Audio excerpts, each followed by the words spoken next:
ustedes y cada uno de ustedes muy buenas noches. Es un gran gozo, un gran placer estar aquí y seguir adelante con el estudio de la Cristología. Y como el número 7 es un número que acompaña el concepto de perfección, Cristo es el perfecto manifestador y aquel que ha mostrado todo lo que Dios es, porque en él habitaba la plenitud de Dios. Ahora, me lo habían dado prendido y yo lo apagué, porque no me olvidé. Y le decía entonces que la cristología está asignada por el número 7 y lo vamos viendo innumerables veces. Por eso, cuando decimos todo el estudio de la cristología abarca 7 temas principales. Uno se llama Cristo preencarnado.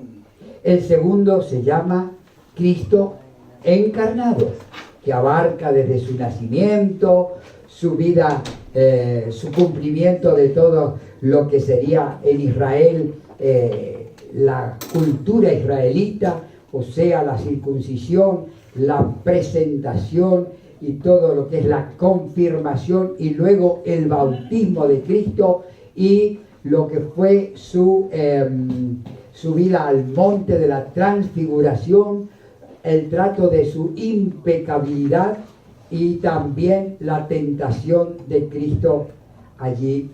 Entonces, todo lo que es Cristo encarnado. El tercer tema, sufrimientos y muerte de Cristo. El cuarto, la resurrección. El quinto, la ascensión y el ministerio actual de Cristo. Ahí termina la cristología propiamente dicha, porque luego sigue como capítulos de la escatología, que son entonces la segunda venida de Cristo y el reino milenial, y por fin en séptimo lugar el reino eterno. Entonces, hoy entramos a lo que es Cristo preencarnado, que quiere decir la existencia de Cristo es anterior a su encarnación en María. Y decimos que hay 7 no de la cristología. Entonces introducimos con estos 7 no de la cristología. El primero es: Cristo no comenzó su existencia en su encarnación en María. Lo tenemos presente en todo el Antiguo Testamento, formando parte de todas las obras de Dios. El Jehová del Antiguo Testamento es el nombre asignado por excelencia a la segunda persona de la Trinidad, el cual es eterno y coigual con el Padre y con el Espíritu. Entonces, no comenzó su existencia en su encarnación en María. Segundo, no es una emanación de Dios como es la teoría o el pensamiento sabeliano de que el Padre, el Hijo y el Espíritu son emanaciones o como cosas que fluyeron de la única esencia divina. Sí, la esencia divina es única, pero la Biblia nos da la presencia permanente, eterna y coigual y coexistente del Padre, del Hijo y del Espíritu como 3 personas que se distinguen eternamente en el seno de la deidad. Tercero, no es una creación de Dios como habla el arrianismo. El arrianismo habla de un Dios Padre que lo primero que ha creado es a su Hijo. Nunca hubo un tiempo en que el Hijo no existiera porque estaba esperando ser creado. Esperaba un tiempo, pues es eterno y coexistente con el Padre. Luego, el cuarto no es que no es diferente del Padre, sino que es uno con el Padre. No es diferente del Padre, es uno con el Padre. Quinto, no es uno de los dioses de un triteísmo. Hablar de tres personas en el concepto humano pareciera ser tres personas diferentes, pero si bien tienen diferencias en su accionar, sin embargo comparten una única esencia. Por lo tanto, no son tres dioses, es un solo Dios manifestado en tres personas. Luego tenemos el sexto lugar, que no es un ángel ni tampoco el más alto de los seres creados, porque Él es increado. Y cuando leemos en Hebreos capítulo 1, que Dios está hablándole directamente, le está dirigiendo la palabra a su Hijo, dice: ¿a qué ángel dijo Dios jamás, mi hijo eres tú? Por lo tanto, no es un ángel, no es el más alto de los ángeles, no es el primero de los seres creados. El séptimo y último no es que no es el primero de los seres creados, sino el primogénito de toda creación. Enseguida vamos a explicar qué es primogénito. Pero sí entendemos que Él es anterior y Él es la causa de todo lo creado. Es anterior y causa de todo lo creado. Entonces decimos: Cristo es Dios eterno y encarnado. Esta declaración va a afectar directamente toda otra declaración de las Escrituras que se refiera a la persona segunda de la Trinidad, al Señor Jesucristo. Y podemos demostrar de 7 maneras diferentes que Cristo es Dios eterno y encarnado. Lo vamos a demostrar, dijimos, de 7 maneras, diciendo que Cristo es Dios, que Cristo es creador, que Cristo es parte de un pacto eterno, que Cristo es el ángel de Jehová, que Cristo es el Mesías del Antiguo Testamento, que Cristo es explicado por inferencias indirectas, y en séptimo lugar es explicado por declaraciones directas. Ese es nuestro tema de hoy. Nuestro tema de hoy es repasar brevemente entonces las 7 maneras en que podemos entender que Cristo es Dios eterno y encarnado. En primer lugar decimos: Cristo es Dios. Y decimos que Cristo es Dios por sus nombres, por sus atributos, por sus obras y por sus relaciones. Por sus nombres, por sus atributos, por sus obras y por sus relaciones. Cuando decimos Cristo es Dios por sus nombres, hay 2 clases de nombres. Nombres que implican, que señalan, que lo relacionan directamente con la eternidad. Entonces, nombres que determinan relación eterna. Y en segundo lugar, nombres que determinan deidad. Hay 5 nombres que determinan relación eterna y 3 nombres que indican deidad. Los 3 nombres de deidad: Jehová, Dios y Elohim. Jehová, Dios y Emmanuel. Jehová, Dios y Emmanuel. Los 5 nombres de relación eterna son, en primer lugar, logos, o sea, verbo. La palabra verbo en español es la palabra logos en griego, y que está introduciendo un concepto. Cuando el escritor sagrado elige un término, es porque está asociado a la psicología común de las personas, es porque está siendo usado por la mayoría, por lo tanto va a ser una idea práctica y fácil de recibir por el que está leyendo la Escritura.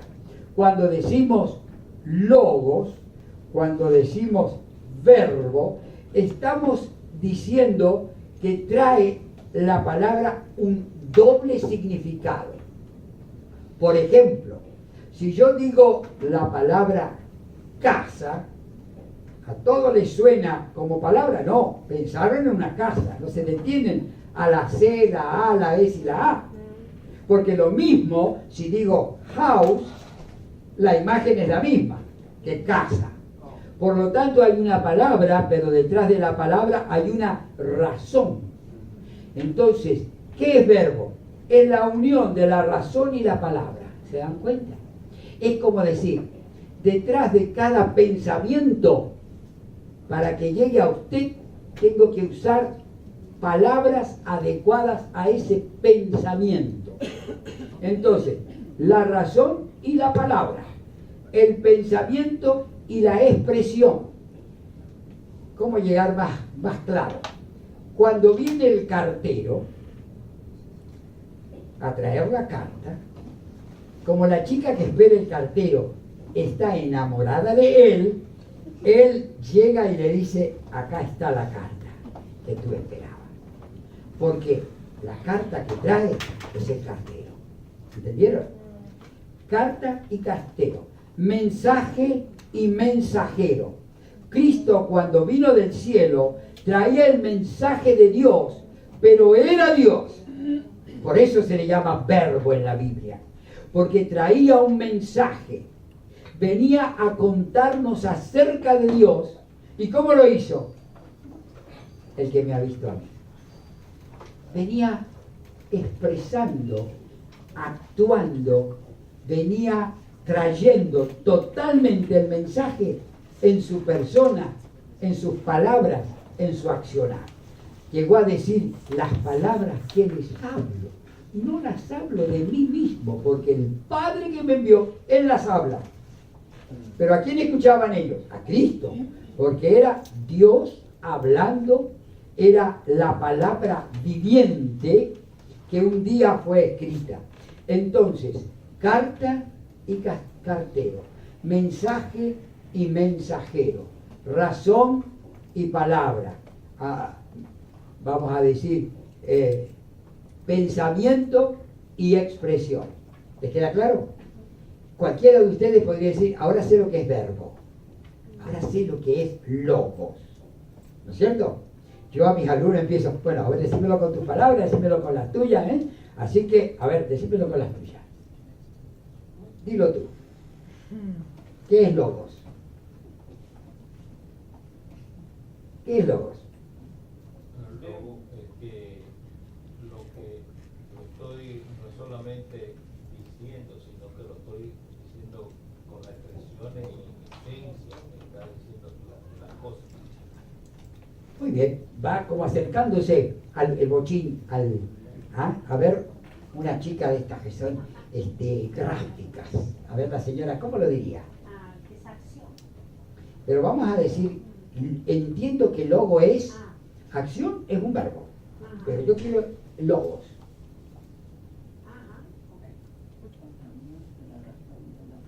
Bueno, como vos lo explicaste, entonces el pensamiento y el decir las cosas. Claro, el pensamiento y las palabras que lo revelan a ese pensamiento. Usted tiene un pensamiento, pero hasta que no habla, no me llega. Claro, claro. Y Dios estaba allá y no le llegaba a nadie, pero vino Cristo ¿para qué? Para revelar. A ver las palabras suyas. Mis notas de ayer me hacen recordar que el logo es Cristo trayendo el mensaje, que Él es el mensajero. Claro, muy bien.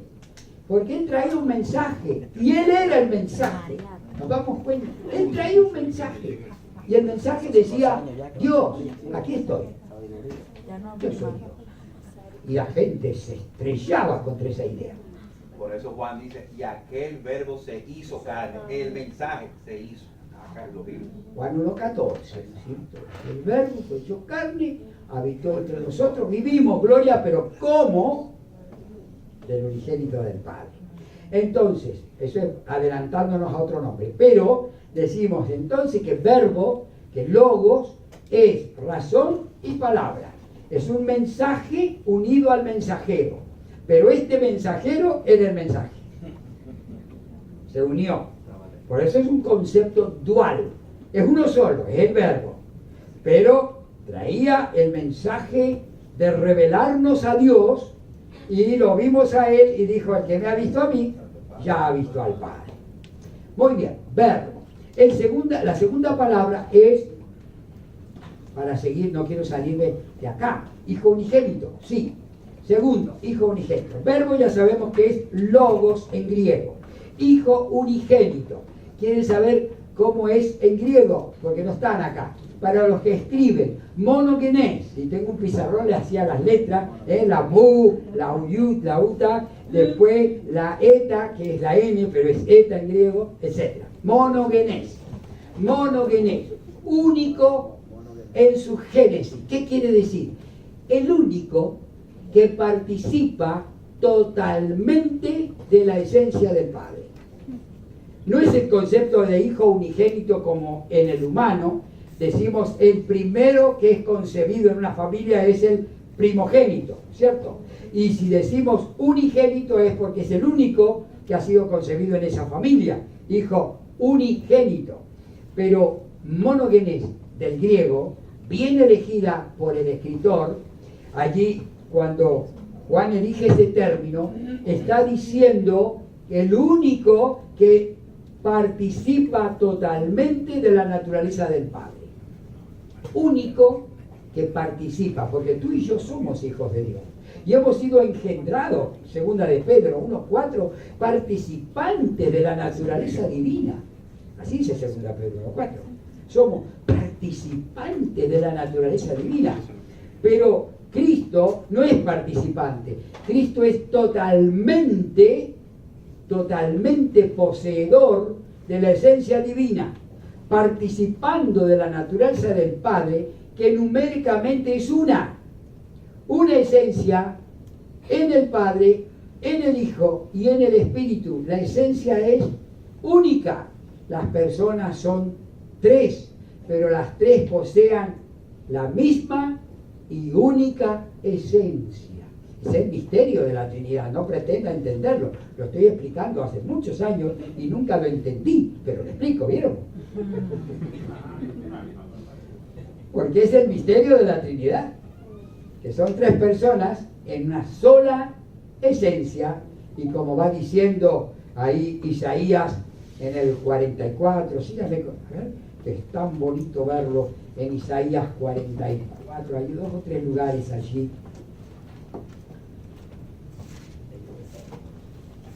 Hablamos en nuestras Biblias en Isaías 44 y versículo 6. Así dice Jehová, Rey de Israel y su Redentor, Jehová de los ejércitos: yo soy el primero, yo soy el postrero, y fuera de mí no hay Dios, y fuera de mí no hay Dios. Dice, por ejemplo, el 45 y en el verso 5. 45 en el verso 5, yo soy Jehová y ninguno más hay, y no hay Dios fuera de mí. Yo te ceñiré, aunque tú no me conociste. No hay Dios fuera de mí, ninguno más hay. Por eso chocaba tanto en la mentalidad de aquellos escribas y de aquellas personas sinceramente conocedoras de las escrituras del Antiguo Testamento. ¿Por qué? Porque el misterio de Cristo era una revelación que todavía no había llegado. Fíjese en el 46, versículo 9. Acordaos de las cosas pasadas desde los tiempos antiguos, porque yo soy Dios y no hay otro Dios. Y nada hay semejante a mí. Nada hay semejante a mí. Nada más que con el cumplimiento maravilloso del plan divino iba a hacernos un mundo de sacerdotes, y que seremos, cuando Él venga y le veamos, semejantes a Él,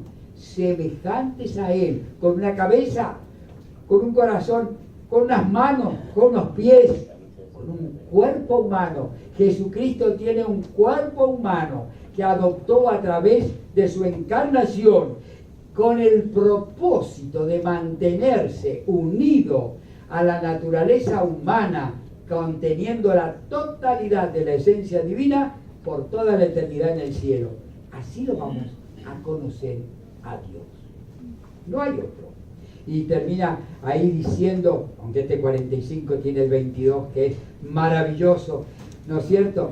Mirad a mí y salvo todos los términos de la tierra, porque yo soy Dios y no hay más. Y no hay más. Y dice el 47, había uno más. Creo que en el 47 había uno más. Pero hay suficiente cantidad, como han visto, de repetición. Ninguno hay y no hay otro fuera de mí, como hemos leído en el 45, 21. Dios justo y salvador, ningún otro fuera de mí. Ningún otro fuera de mí. Así que suficientes escrituras para estar viendo que el Señor Jehová uno es. Él uno es. En la persona del Padre, en la persona del Hijo y en la persona del Espíritu Santo, una sola y única esencia divina.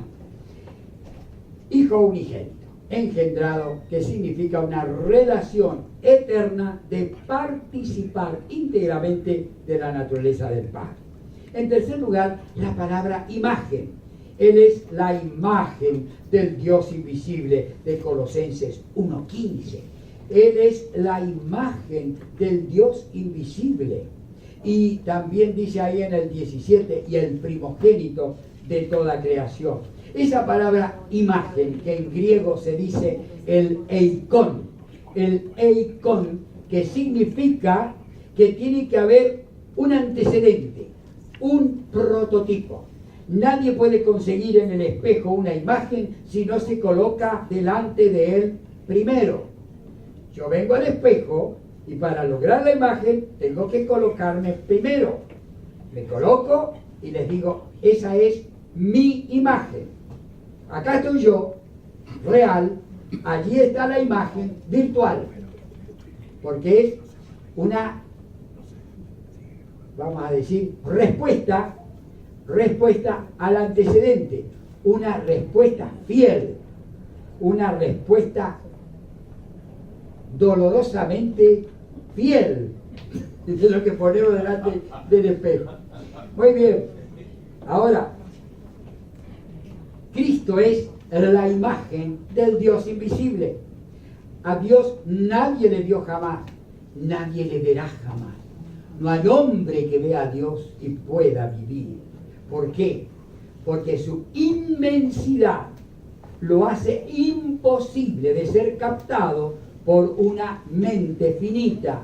Y tendremos esa finitud cambiada, sí, transformada, sí, revitalizada, sí, pero la distancia entre el Creador y sus criaturas permanecerá. Y allí nosotros vamos a ver maravillosamente lo que Dios ha preparado como la revelación plena para el hombre.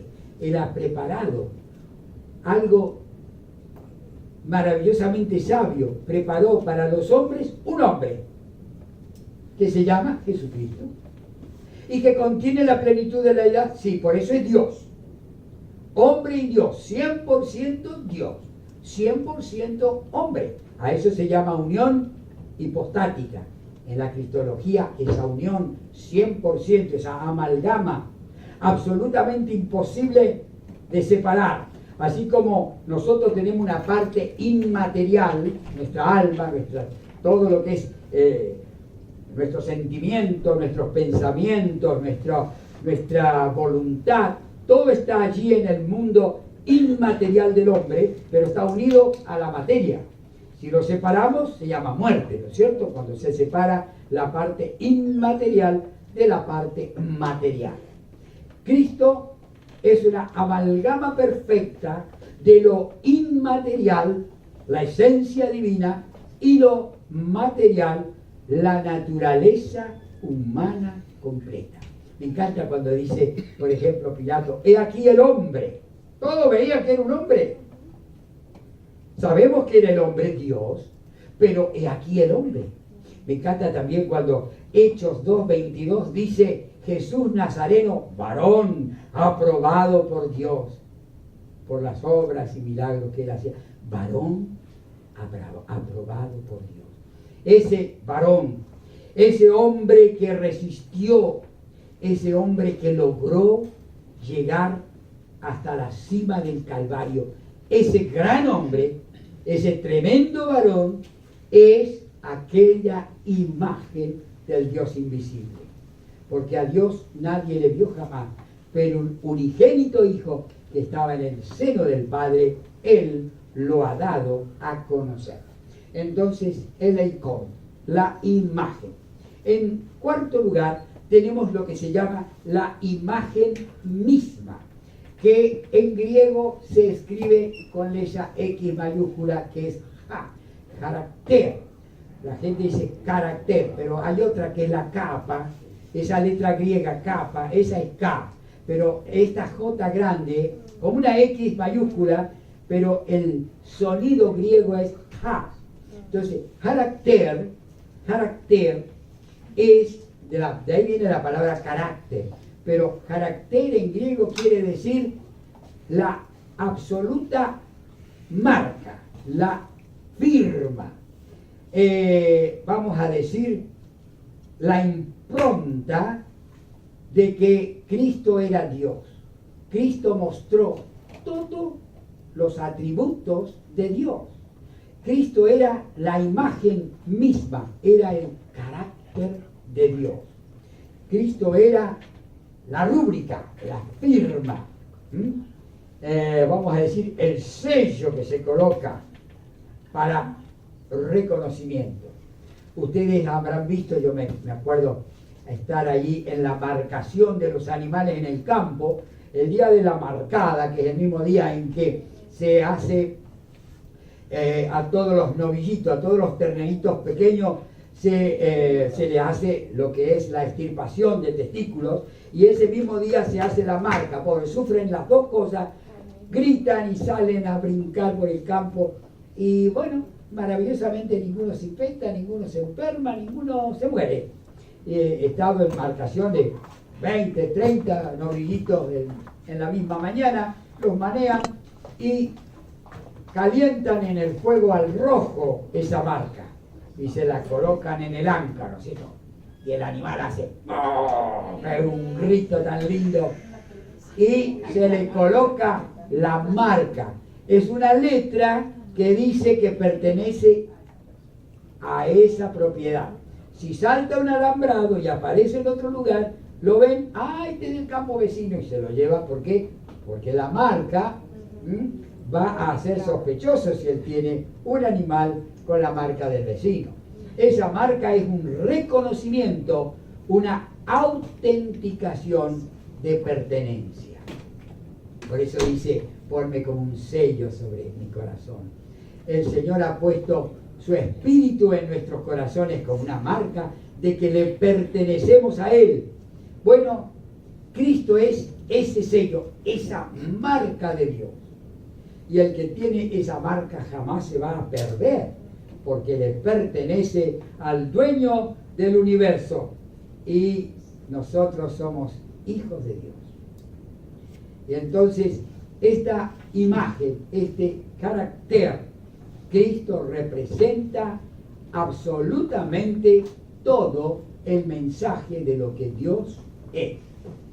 Y el quinto palabra acá, primogénito, que en griego, nuevamente, ¿por qué es importante? Porque no quiere decir lo que a ustedes les trae a la mente la palabra primogénito, sino algo más profundo.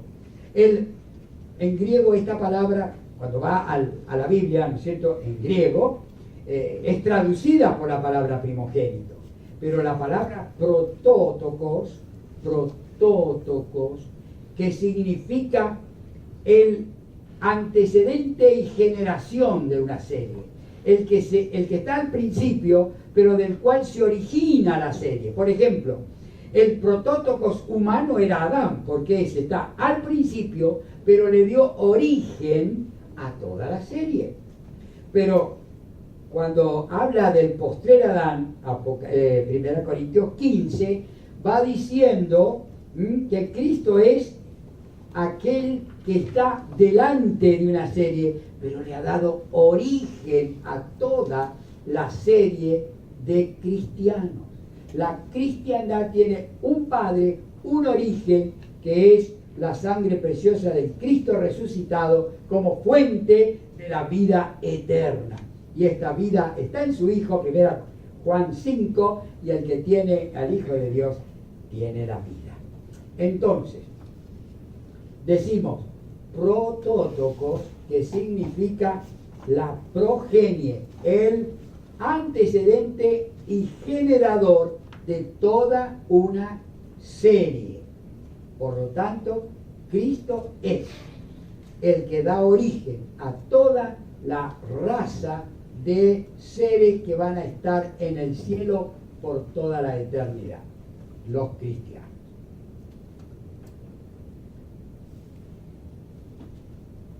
Ahora tenemos, si tienen alguna pregunta, no se queden con ninguna duda, aunque puede haber muchas dudas, pero no creo yo poder explicarlo todo completamente. Si ustedes algo, y si acá me gustaría que me explique de nuevo, sí, por favor. Sí, usted habla de los términos griegos, la traducción Reina Valera.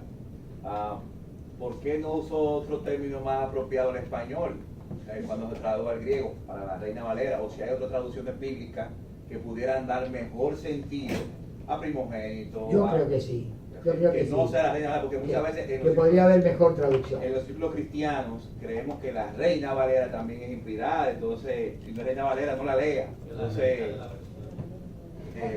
posiblemente de las mejores que hay, claro. Pero no es, vamos a decir, ¿por qué? Porque si ustedes ven, hay una razón sabia por la cual Dios eligió el griego como el idioma en que se escribió el original de casi todo el Nuevo Testamento. Y fue elegido porque es un idioma donde las palabras, esta es la prueba, las palabras son tan específicas que cuando lo quieres traducir, si hubiera elegido el español, hubiera tenido que poner varias palabras para un concepto, prácticamente una oración, porque es muy específico. Y no tiene tanta sinonimia como uno piensa que puede tener, pero tiene mucha especificidad para decir de cada cosa, ni hablar del verbo. Nosotros en español tenemos 17 formas verbales. Yo he enseñado español o castellano, decimos acá. Yo he enseñado castellano por años. Y el idioma español tiene 17 formas verbales. Si hubiera una maestra acá, lo corroboraríamos, ¿no es cierto? 17 formas. El griego tiene 52 formas verbales. Yo intenté estudiar griego, ¿no? Y renuncié. Decía, tanto tiempo para esto, voy a dedicarlo a algo que me quede en la cabeza, porque entra y sale con facilidad, porque como uno no lo puede estar usando, pero cuando ustedes escuchan en tiempo aoristo, y en tiempo aoristo cada 2 por 3 te dice, muchas cosas están traducidas en un pretérito perfecto, como decimos nosotros, una cosa que ya ha sido efectuada, otra cosa que se está efectuando, pero ellos tienen un verbo para decir la que se efectuó entre esta y esta. Esos son los aoristos, que van diciendo entre qué y qué se efectuó una acción. Entonces nos damos cuenta que Dios eligió el griego por alguna razón. No hay con qué darle, cada uno, me imagino, en otros idiomas, aún el inglés tiene no solo menos formas, tiene iguales, porque hay que agregarle todas las interrogativas y las interrogativas negativas que no tenemos nosotros, pero el inglés tiene padrones. Por ejemplo, yo pintar, tú pintar, el pintar, pero en castellano decimos yo pinto, tú pintas, el pintar, nosotros pintamos, vosotros pintáis, ellos pintan. Quiere decir que son todos diferentes. Las seis formas de las personas, singulares y plurales, el yo, tú y él, nosotros, vosotros y ellos, son 6 formas diferentes. En inglés hay apenas una diferencia en el tercero del singular, ¿no es cierto? Ujú. Que le agrega la S y ya está. ¿Eh? Pero, quiero aprender. Entonces, hemos dicho que hay 5 palabras en el Nuevo Testamento aplicadas a Cristo que tienen relación eterna. La que es el único que participó de la eternidad de su esencia, el único que trajo de Dios la muestra completa, el único que presenta una imagen exacta de lo que Dios es, etc. Indican relación eterna. Hay 3 que indican deidad. La primera es Dios. A Jesús se le dice Dios en el Nuevo Testamento varias veces. Por ejemplo, Tomás le dice Señor mío y Dios mío. También lo vemos en el Antiguo Testamento cuando lo va relacionando con el Nuevo Testamento, como por ejemplo cuando relacionamos Isaías 43, relacionamos Isaías 43 con Mateo 3:3. 43, donde dice, vos, esas son las palabras de Juan el Bautista, vos que clama en el desierto, preparad camino a Jehová, se le dice Jehová ahí a Cristo, enderezad calzada en la soledad a nuestro Dios, y te vienes a Mateo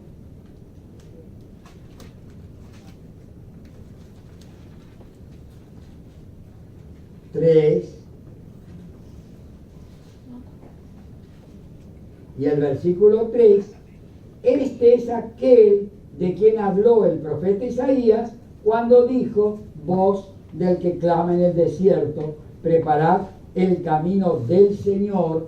Allá dice Jehová, acá dice Señor, y se refiere a Cristo, enderezad sus sendas. ¿Por qué decimos que se refiere a Cristo?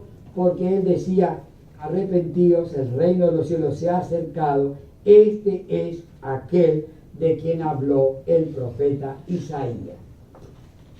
Así como a Jesús se le reconoce como Dios en el Nuevo Testamento, también con la palabra Jehová. Por ejemplo, en Jeremías 23, donde va hablando de Jehová, justicia nuestra, y lo va reconociendo el Nuevo Testamento como aquel que es el justo y el que justifica a los que son de la fe en Jesús. Y tenemos la palabra Emmanuel, que hace referencia a la familia humana, diciendo Dios con nosotros, nuestro pariente redentor, pariente cercano. Entonces, las palabras Dios, Jehová, Emmanuel, están aplicadas a la persona de Cristo en el Nuevo Testamento, indicando su deidad. Y si Cristo es Dios, Cristo ha existido eternamente y Él ha existido antes de su encarnación en María. En segundo lugar, después de ver que es Dios por los nombres, Él es Dios por sus atributos. Lo vamos a repasar como en brevedad. Decimos en primer lugar el atributo de eternidad. Aparece en muchas partes, pero solamente en Miqueas 5:2 va diciendo, tú, Belén Efrata, de ti me saldrá el guiador, el que será Señor en Israel. Se está refiriendo a Cristo. Pero luego agrega, y tus salidas son desde los días de la eternidad. Hablando de la eternidad de la persona de Cristo. Y si Él es eterno, es Dios y es antes de su encarnación en María. Todos los otros versículos que muestran lo mismo, se los dejo a ustedes para su estudio. Entonces, su atributo de eternidad, que es el más glorioso, ¿no es cierto?, el más divino. El atributo de inmutabilidad, que Cristo no cambia. Con que recordemos Hebreos 13:8, Jesucristo es el mismo ayer, hoy y por los siglos. Él es inmutable. También me acuerdo de Hebreos 7, donde está diciendo que Él es inmutable. Hebreos 7 lo va diciendo por el 20.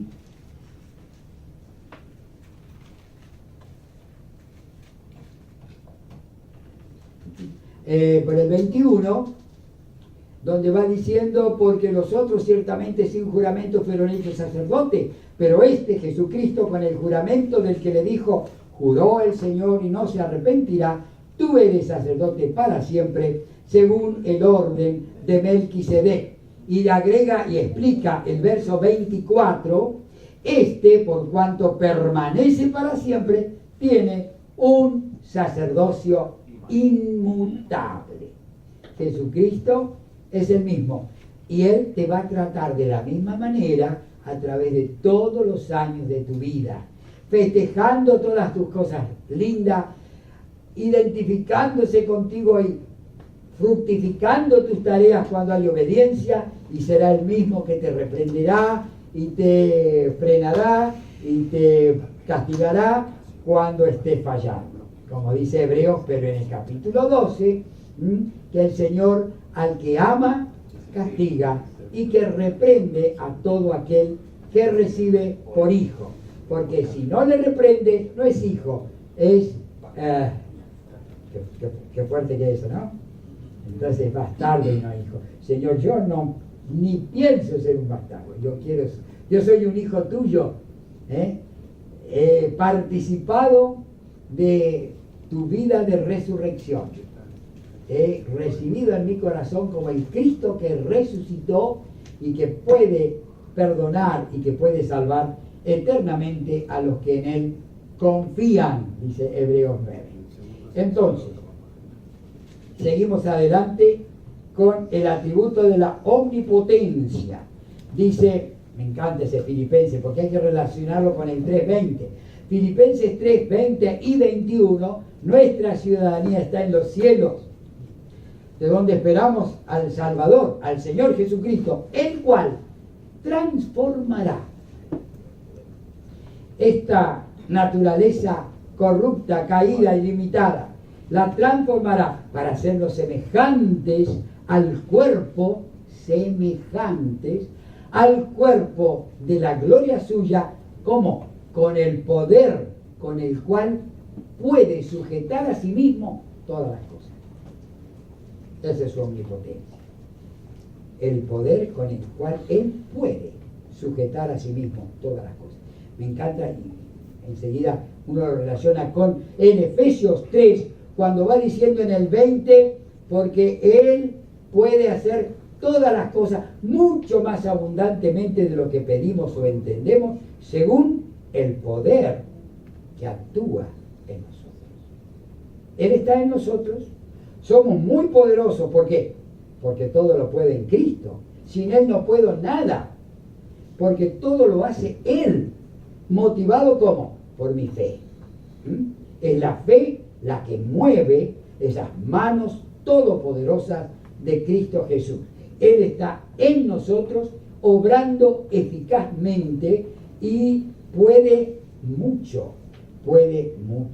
El todopoderoso que puede sujetar a sí mismo todas las cosas. Y acá 1 Corintios 15:28 también lo relaciona con el poder, pero yo había visto un error y se lo tenía que corregir. Todos ustedes tienen ahí donde dice Jehová, nuestra justicia, Jeremías 25, tachen el 25, pongan 23. Puede ser un error mío o de la máquina,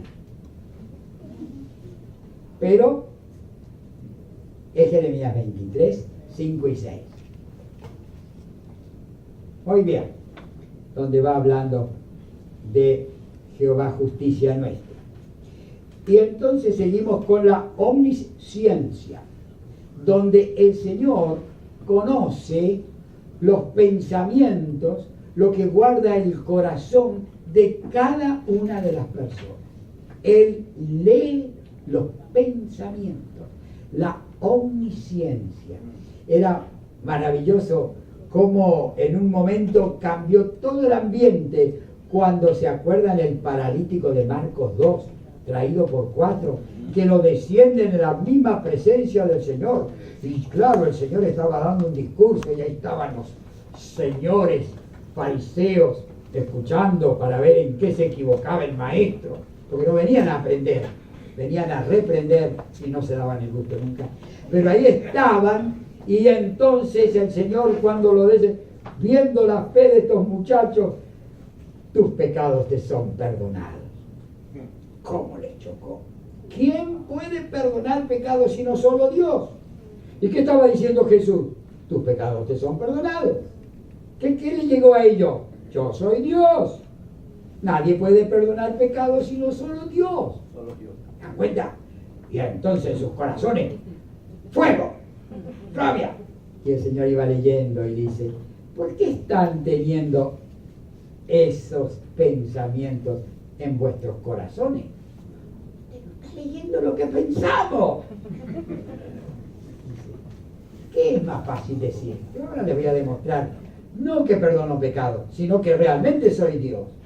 ¿Qué es más fácil decir? Decirle al paralítico, tus pecados te son perdonados. O decirle, levántate y anda.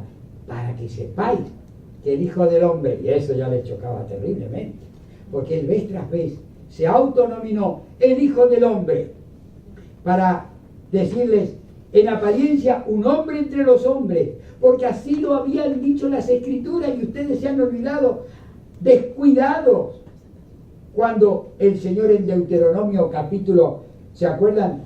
Capítulo 18 que decíamos ayer, versículo 15, y lo repite en el versículo 18, profeta yo les levantaré de en medio de ti como sus hermanos, a él oiréis, a él oiréis. Y diciéndole al paralítico, a ti te digo, levántate. Y se levantó. Toma tu lecho, cárgatelo, ya no moleste más a tus amigos que ya tienes fuerzas nuevas. Y se mandó al hombro su camita y pasó en medio de ellos. Dice que se maravillaban, porque jamás habían visto tal cosa. Y se cumple la otra profecía de Isaías 52, 13, 14 y 15, donde va diciendo, porque verán lo que jamás habían oído y entenderán lo que nunca se les había contado. Cristo es el corazón de las Escrituras. Cristo es el espíritu de las profecías. Cristo es el resumen de toda la obra divina a nuestro favor. Cristo es Dios eterno y encarnado. Y entonces llegamos a el último atributo de los aquí mencionados, sabemos que hay muchos más, el atributo de la omnipresencia. ¿Cómo me encanta? El atributo de la omnipresencia te explica por qué nos vamos de aquí y cada uno se lleva a Dios con él. Porque Él está presente. Todo lo que Dios es. Dios no deja nada fuera. Todo lo que Dios es. El Espíritu Santo representa en nuestro ser la plenitud de Dios. Y Dios está conmigo las 24 horas diarias, esperando que me digne mirarlo, hablarle, consultarle, acariciarle aunque sea con un pensamiento. No estés mucho tiempo sin hablar. Porque va a llegar el momento en que te va a sacudir y te va a decir, como tuvo que decir allí en Cantar de los Cantares, hazme, muéstrame tu rostro, hazme oír tu voz, porque para mí dulce es la voz tuya, hermoso es el aspecto. Yo les sé decir a Betty a esta altura, para el único que soy hermoso ya, es para el Señor Jesucristo. Pero bueno, y para vos también. Gracias, mi amor. Bueno, pero el Señor dice así, muéstrame tu rostro, hazme oír tu voz.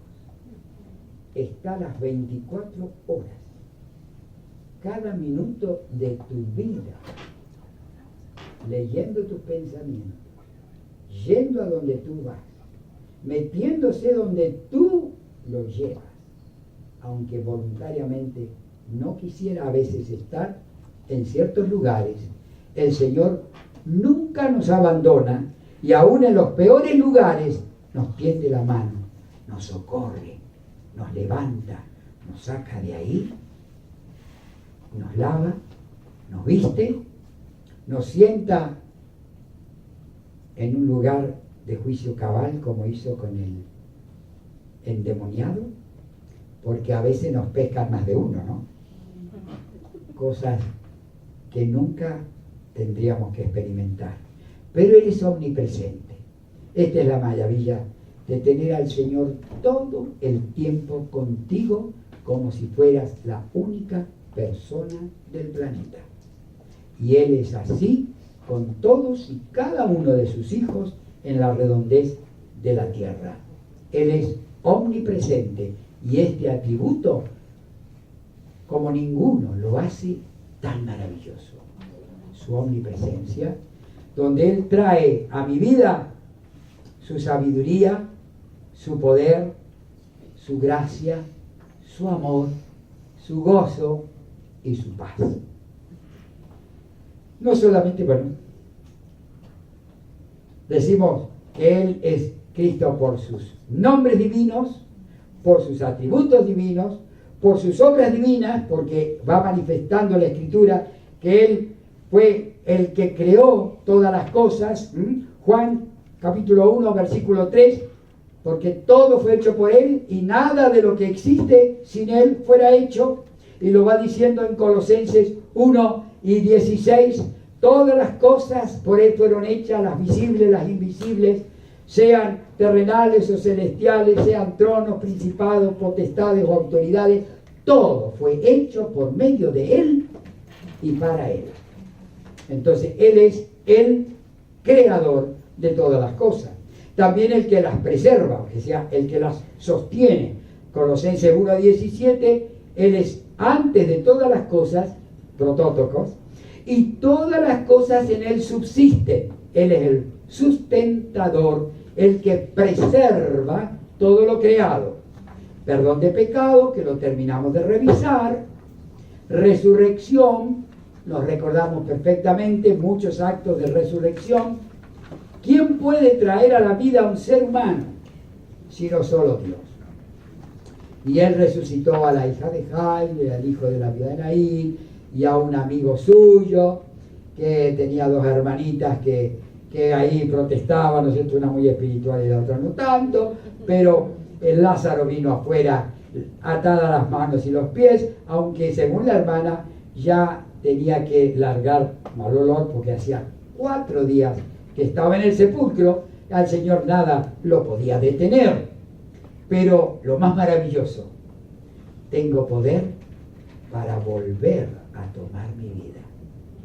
Cristo se trajo a la vida, se resucitó a muchas personas, pero este mandato recibí de mi Padre. Tengo poder, estoy autorizado para poner mi vida y también para volverla a tomar. Pero como la Trinidad es maravillosa, revela también que el Padre lo levantó y en otro lugar revela que el Espíritu Santo le trajo a Él a la vida, porque era una tarea absolutamente conjunta. Entonces, resurrección y juez de todo, todas las cosas han sido puestas en las manos de Cristo. Él es el juez de toda la tierra y nunca será nuestro juez, porque un juez tiene que estar frente a un juicio. No hay ningún juicio para nosotros, queridos míos. No está abierto a ningún juicio, porque con el Señor Jesús tenemos la paz eterna, sellada, pero se levantará en aquel día para juzgar a los vivos y a los muertos en el tribunal y también, quiero decir, en el gran trono blanco. Y es el juez de todos. Por sus relaciones divinas, esto lo entiende.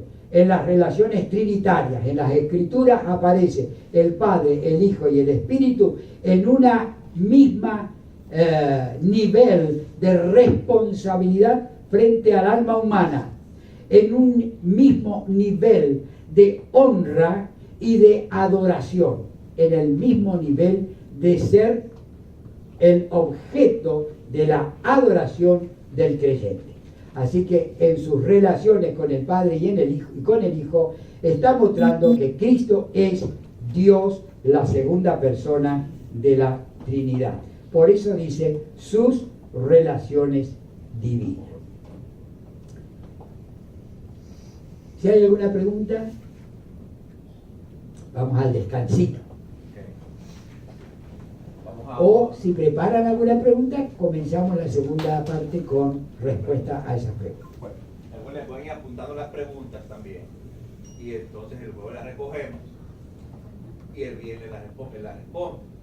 Porque si vamos a preguntar, la vamos a preguntar y vamos a extender un poquito más el tiempo. ¿Okay? Entonces vamos a ir al receso, hermano. Volvemos a las 9:20. José nos dice que a las 9:20 volvemos. Me encantaría cerrar este tiempo con la palabra de oración para pedir al hermano.